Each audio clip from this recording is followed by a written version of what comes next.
May it please the court, prosecutors, Ms. Eam. Good morning. So why are we here? If that was what the evidence would show. The evidence will show something quite to the contrary. James Barry broke up with Melanie Eam, as had happened numerous times. This is not the culmination or end of a multi-year relationship. It was just one more of breakups. She went to the house to discuss. She noted that Jeff was at the house, and frankly, she and Jeff did not get along, and it was not the situation where she wanted to have a personal conversation with this friend sharing the room. She returned later, and they had a conversation. There are some key points that the state seemed to ignore. For one thing, before going to bed, Guy Hand locked all the doors. The glass doors, where the phone was found outside of, was locked from the inside. The type lock that can only be opened from the inside. So you don't have to wonder how Melanie Eam entered that night, because Melanie Eam was let in by James Barry.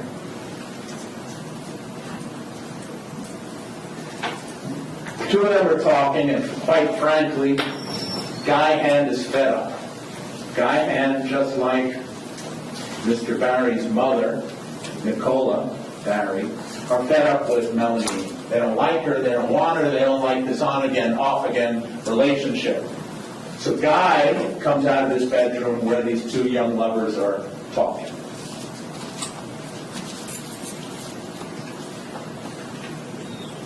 He's a welder, but he's also certified in a couple other things. He's a certified welder, he's a certified butcher, and he's 10 times, give or take, certified in CPR. An expert in CPR.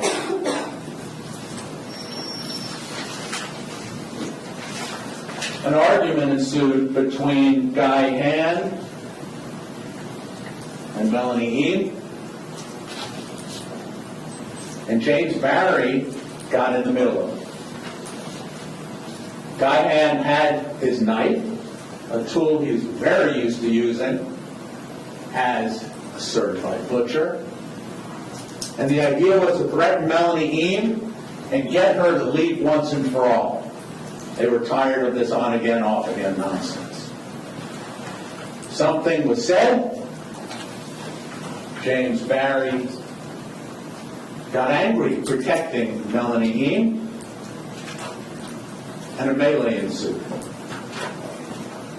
Guy Hand, whether accidentally or not, or negligently, stabbed James Barry.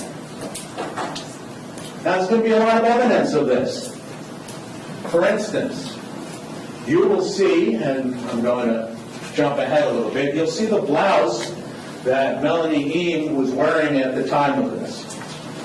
You will see that out of this entire blouse, well, first of all, the hallway is covered with blood. Because of the location of the cut, blood is splattering. You will see photographs of the walls, the ceiling, the floors, blood everywhere. Sadly. You will see Guy Hand covered in blood. But the supposed murderer, Melanie Eam, you will see the actual blouse that she was wearing. And you will see that out of this entire blouse, there's one spot of blood. Why? Because James Barry got between this argument between Guy Hand and Melanie Eam. The stabber, accidental, negligent, whatever, the stabber, Mr. Hand, is covered in blood. What's he going to do? James Barry has Melanie get out. She goes out, front door, she gets in her car, she has some blood on her hands because She was tending to him. And yes, his blood is on her hands, and his blood is on the gear shift and the door. And one little spot on her blouse. You'll see the blouse. You'll see where they cut out for DNA purposes, this tiny spot. You will see no blood on this entire blouse. James Berry hobbles back to his bedroom, where his friend Jeff starts attempting to perform CPR on the floor. Now, CPR, without 10 years of certification, anyone who knows CPR knows you need a heart oxygen. Why? Because if you're pushing down, you need something hard. Guy Hand, 10 years certified, comes into the room. Jeff has his nose in this wound and is trying to save his dear friend's life. Guy Hand comes in. He's already covered with blood. Jeff doesn't notice. Jeff doesn't notice anything other than what he's concentrating on. And Guy says, well, let's bring him up onto the bed. Bring him onto a soft mattress to do compressions? Guy Hand was desperate. The CPR he did wasn't CPR. It was show. He didn't call 911 either. So he does this show.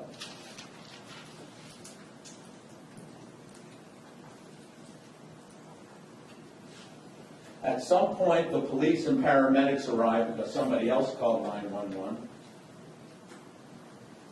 And Guy Hand has the murder weapon. I don't know if you're going to call it a murder weapon or the mistake weapon or the negligence weapon. He sees it on the ground. The most important fact you're going to hear in this case is Guy Hand picks up the murder weapon, which is covered in blood and probably his DNA as well, and carries it into the kitchen. And is about to wash it off in the sink when too many police arrive, and he leaves it next to the sink. Get an answer from Guy Hand why he picked up the murder weapon, why he was hiding evidence. Will you hear any evidence as to why? He didn't want people to step on it? Well, there's dressers and tables in the bedroom. Pick it up and put it on the dresser. Or handle it like a piece of evidence, if it was a piece of evidence against anyone but him. Right away, the paramedics take the near lifeless body off the bed and put it on the floor to do actual CPR. But it's too late. The charade of CPR on the bed had taken whatever life was left in this poor man. Not sure how he's going to explain, when everyone is outside standing on this chilly November night, Guy Hand washes his hands. And if that's not bad enough, he gets the water to wash his hands from a deputy. Gets a bottle of water and he washes his hands. So the evidence will show he tampered with the evidence. The evidence will show he was on his way to washing off this knife in the kitchen sink. The evidence will show a masquerade of CPR. And Melanie Eam, as we talked about in Voir Dire Flight and what it shows, Melanie Eam runs out of that house like, excuse me, a bat out of hell. And she drives. She drives as far as she can up until her aunt's house in Silver Spring. Yes, she had blood on her hand, and it's on her car door and it's on her gear shift. Nowhere will you hear, not on the phone, not on the knife, not on a doorknob of the house, nowhere in this crime scene will you hear about Melanie Eam's DNA being on any?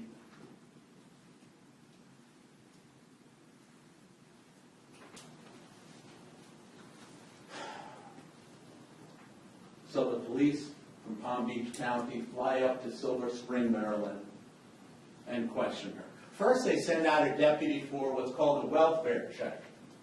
And you'll see the body cam. And the deputy or officer says, "Are you all right, Miss Eam?" Still petrified of what she endured, what her boyfriend endured, what happened standing next to him. She says, "I'm afraid." But no one asks, "What are you afraid of?" Palm Beach Sheriff's Office flies up, and he questions her. And you have this confession. Listen very carefully to this confession. She very freely talks about the breakup. She very freely shares her feelings. When it comes to the stabbing, listen as the deputy puts words in her mouth. But even with him putting words in her mouth, you find she doesn't know how many times he was stabbed. She doesn't know what the motion was that he was stabbed. None of that comes from this confession.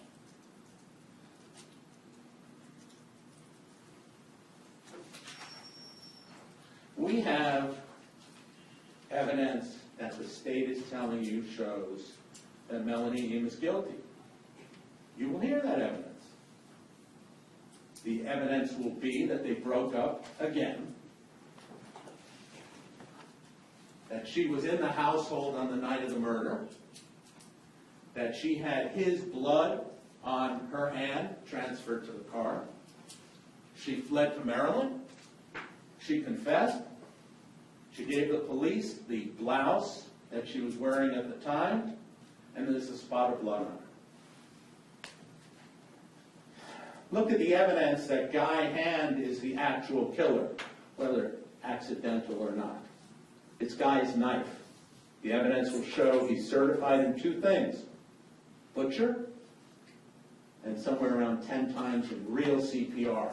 Real CPR that requires a hard surface. Elementary CPR, 10 times certified. That he did a masquerade CPR, specifically moving this body onto a soft bed. Never called 911. He picked up the bloody knife and moved it into the kitchen. Why? Why? He washed off his hands. The evidence will show that Melanie Eam did not do this crime. The evidence will show they had an on-again, off-again relationship. The evidence will show that she fled to Maryland after her boyfriend being slaughtered right in front of her eyes. The evidence will show that her confession is not full of facts. The evidence will show that even though there's blood splatter everywhere, ceiling, walls, floor, there's a spot. If there are 7 wounds, there's a spot of blood. And as I said, Melanie Eam's DNA was not found anywhere in the house.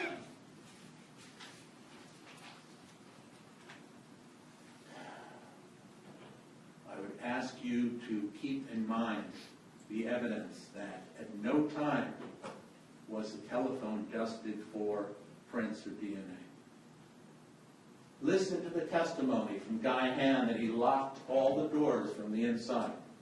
More specifically, the glass door, which cannot be opened other than from the inside. Listen to the evidence of the Maryland policeman doing a welfare check and getting the answer, "I'm afraid."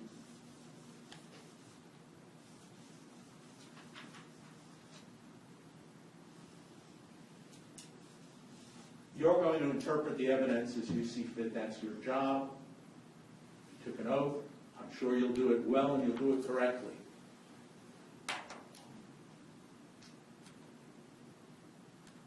one question that you have to get by before you even consider Melanie Eam is, why did Guy Hand pick up the bloody murder, accidental, whatever it is, the weapon with which he stabbed James Berry? And why did he pick it up? Why did he touch it? Well, if he was afraid of people's feet, then why didn't he pick it up and put it on the dresser? And why was he on the way to the sink to wash it off? Ladies and gentlemen, listen to the evidence. It's not as simple as a prosecutor would have you believe. And find an answer to that one question. Why would an innocent man tamper with evidence? That's